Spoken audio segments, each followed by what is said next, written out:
Well, that's the view of someone with plenty of skin in the game, about $7 billion worth of skin in terms of generating assets. For an independent view, I spoke to the highly regarded utilities analyst at UBS, David Leitch. Well, David, there has been a lack of investment among electricity generators. Do you think that it'll lead to electricity shortages in future and brownouts even? I think consumers are getting browned off. Brownouts are somewhat more problematic. Demand is actually growing quite slowly at the moment because consumer bills and tariffs are going up. But over time, certainly electricity consumption is going to grow at about a 1% pace, I guess, for the next 7 or 8 years, and we need an ongoing supply of new generation to cope with that. There haven't been any new coal-fired power stations built in Australia for some years, and I don't think anyone would actually build one at the moment without a huge amount of confidence about its long-term economics and with complete confidence about what the carbon price was going to be. And at the moment, without even a policy, we're not within cooey of being able to make those decisions.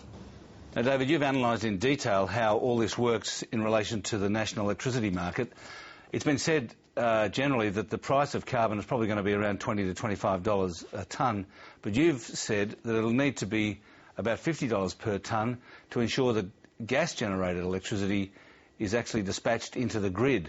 How did you work that out? We look at the carbon intensity of the different fuels, Alan.